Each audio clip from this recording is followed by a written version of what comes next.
everyone, and welcome back to Grow Leafy. Today I will be making a video based on a request that was made about what it is that I will be planting in my fall garden. So my summer garden is just basically starting to die back out, and so it's time to make that transition. So I want to just talk to you about the seeds that I will be planting and transplants that I will be transplanting. So that's what we're going to be talking about today.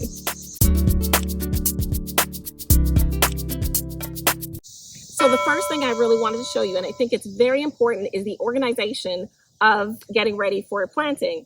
And so I have a calendar that I went ahead and printed out.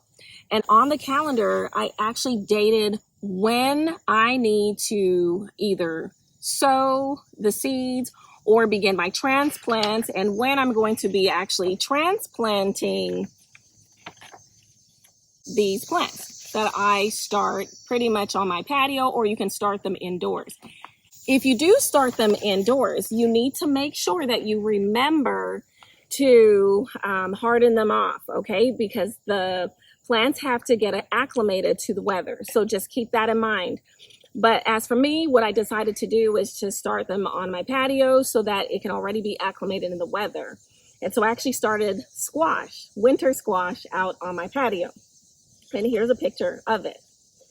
So, but what's really important with your seeds is that you look at the back of the seeds, and it will tell you right over here, it will tell you the spacing, how many days to germinate, and also how deep you should plant it.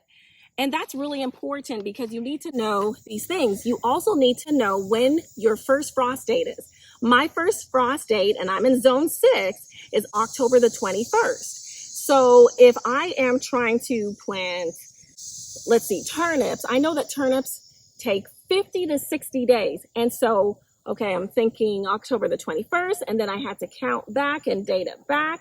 And so basically I am going to start my turnips and direct sow them on August the 21st. So make sure you look at the back of your seeds packets and you count backwards, okay? It's the opposite as if you're planting for your spring or summer garden.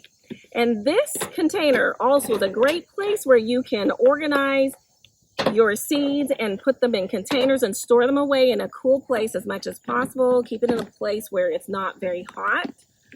And so I have this organized container. You can pick up something like this from Amazon, or you can pick it up from Michael's craft store. That's actually where I got mine from, but I know they're also on Amazon. So let's go ahead and look at the garden. I'm going to take this with me so that we can have just a quick look at what I have in here. So I went ahead and actually had to get my really simple graph that I just put together that has all of the plants that I will be planting. So this is just the simple graph that I'm using. And so what I've got here in the first few beds over here, I've got some bags, some grow bags, and some of these are still going to stay. But I'm going to add, this is in the bags is where I'm going to add some of my herbs. So my rosemary, I would like to put some Thai basil in here, or I actually might be growing some Thai basil on the indoors. So remember, I also do indoor gardening. So I will be getting that started and having videos for you all about that. Today I went ahead and planted some beans, some beets in the ground, and also some carrots. And then as well, I planted back over here, I planted some bush beans, 2 plants actually of bush beans. This whole garden area is 10 by 20, it's 200 square feet. And so I am not going to use the entire space, but I am going to use maybe about 80 to 90% of the space for the fall garden. I am also going to be adding back here, I would like to add some potatoes over here in this area. I'm going to add some potatoes.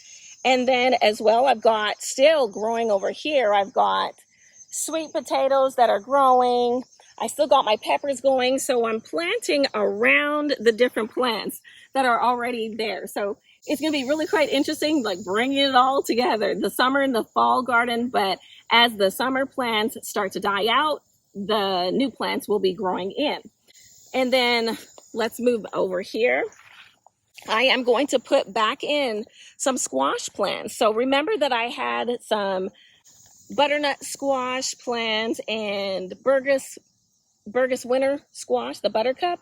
So I'm going to be putting those back in as well. And then I'm wanting to put in some onions as well, because I want to do some overwintering of onions and garlic. And so I'm going to put that in different areas around the garden, and then also designate a specific place for the onions.